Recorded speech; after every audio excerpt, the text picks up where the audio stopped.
Chers amis, aujourd'hui je vous fais cette nouvelle vidéo pour vous relater des visions que j'ai eues il y a quelques jours. Ces visions ne vont pas parler à tout le monde, et je le comprends, mais ces visions nous concernent tous.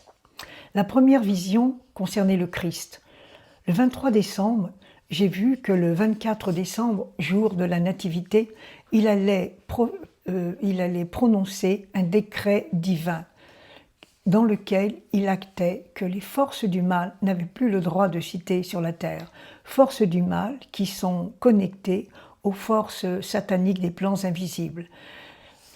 C'est ce qui fait que la terre allait petit à petit se trouver allégée vibratoirement. J'ai vu que l'horloge cosmique était arrivée là en 24 décembre 2024. Et j'ai entendu le Christ qui disait « Il n'est plus le temps de se racheter ». J'ai vu alors les armées célestes en marche, qui luttaient contre les armées lucifériennes dans les plans invisibles.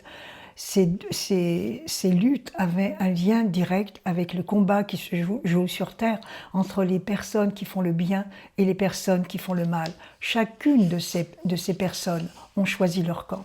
J'ai vu ensuite une vision que j'ai trouvée d'une très grande beauté, vision que j'ai eue hier. C'était des anges qui étaient très proches de la terre pour montrer qu'ils sont déjà à l'œuvre. Ces gens entonnaient avec comment dirais-je, une joie, une allégresse intense, et ils se réjouissaient à l'avance, ils me communiquaient cette réjouissance parce qu'elle était en lien avec la délivrance de la terre, avec notre délivrance à nous. J'ai vu également une grande grille qui s'élevait pratiquement jusqu'au ciel. Cette grille était en fer forgé. Cette grille avait des barreaux assez espacés. Et cette grille permettait aux personnes, il y avait les personnes qui se trouvaient devant la grille. Ces personnes correspondaient aux êtres qui avaient accompli un travail spirituel suffisant pour faire advenir la nouvelle conscience. Ces personnes avaient la possibilité maintenant d'œuvrer pour le plan divin, et elles ne seraient plus entravées. Par contre, j'ai vu à l'opposé, derrière la grille, pratiquement les 80% de l'humanité qui n'avaient fait aucun travail spirituel, par paresse, par convoitise, par égoïsme, par orgueil et par haine, etc. Et ces personnes-là allaient assister impuissantes à tous les grands changements qui allaient se produire sur la Terre, changements qui allaient se produire dans les consciences. Quand j'ai perçu que 2026, Dieu reprenait la main, j'ai eu 3 visions qui correspondent à cet état de fait. Il y a 2 ou 3 ans, j'ai eu une vision qui m'avait beaucoup impressionnée. Je voyais la main de Dieu qui soulevait une énorme table en chêne. C'était très très impressionnant. Sur cette table en chêne, il y avait une nappe sur laquelle étaient des couverts, etc. Cela signifie que tout ce que les gens avaient préparé pour eux-mêmes, pour les mois à venir, pour les années à venir, tout leur projet allait tomber à l'eau. On me montre que maintenant, à partir de maintenant, l'année qui vient et les suivantes, il ne pourra plus être question de copier-coller avec les années précédentes. Je m'explique. Les gens, jusqu'à présent, faisaient des projets sentimentaux, projets professionnels, etc., en pensant naïvement qu'ils étaient toujours maîtres de leur destinée. Mais maintenant, c'est fini, parce qu'arrive le temps des grandes rétributions karmiques, afin que la Terre se libère pour pouvoir ascensionner.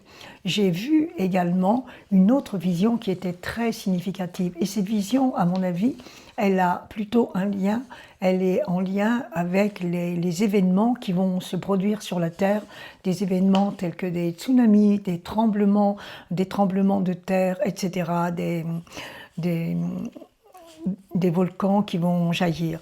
J'ai vu à ce moment un jeu d'échecs, et sur ce jeu d'échecs, il restait 2 pions.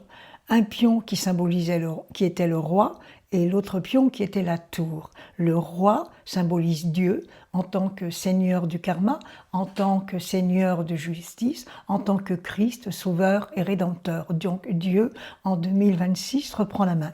La tour signifiait que toutes les grandes métropoles, que ce soit la Chine, Hong Kong, le Japon, etc., les Émirats arabes, tous ces pays-là dans lesquels il y a une débauche d'argent, de sexe, etc., ces pays-là ne seront que ruines et cendres. Ces pays seront comme la tour de Babel, il n'en restera plus grand-chose.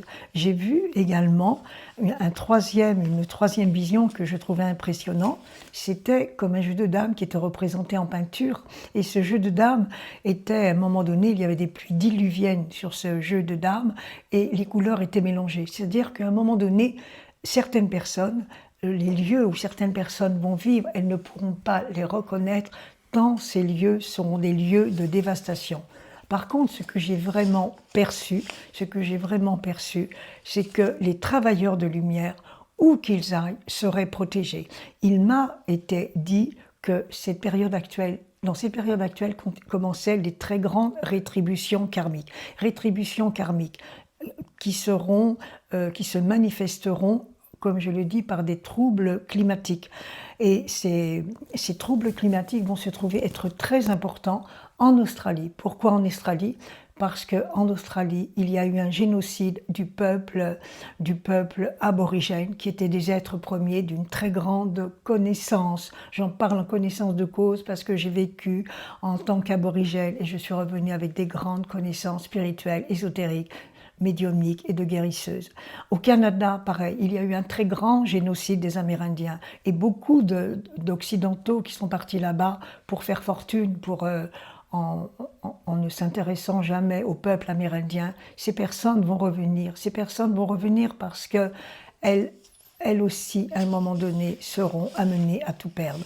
Donc, effectivement, cette période de l'humanité est une période très, très importante. Seront sauvés, effectivement, uniquement ceux qui auront travaillé, comme dit le Christ, à sa vigne, ceux qui auront privilégié les valeurs d'amour, de compassion, de sororité, de fraternité.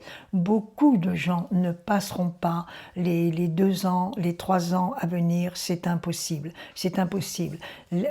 En fait, ce qui va sauver les gens, ce n'est pas l'endroit où ils vont se trouver, c'est le taux vibratoire qu'ils ont généré au fil des années, en travaillant, en priant, en méditant, en ayant des pensées pures. Parce que à chaque fois qu'on prie, non pas compris, je dirais, avec un cœur pur et non pas des prières récitées à nos nez, à ce moment-là, chaque prière émet comme une étincelle divine, une énergie divine dans notre cœur, dans nos chakras, dans notre aura.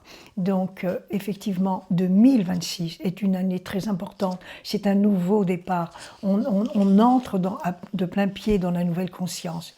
Mais ce que je peux dire, c'est que 2026 ne sera pas un copier-coller avec les années précédentes. Beaucoup de gens s'imaginent qu'ils ont construit leur vie, qu'ils sont maîtres de leur destin.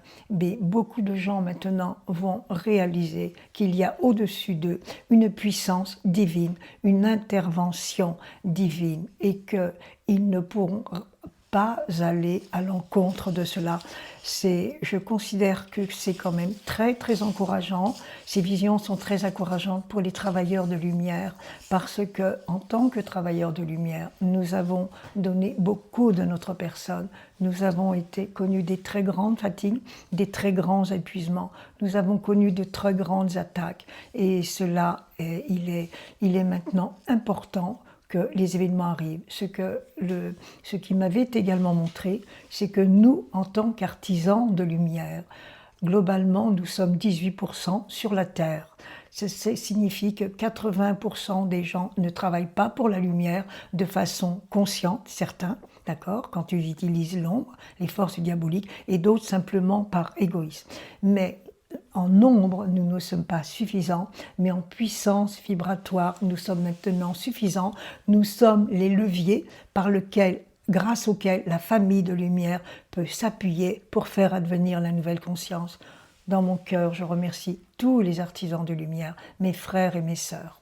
je vous remercie tous. Et je remercie mes bien-aimés de m'avoir soutenu, protégé et encouragé.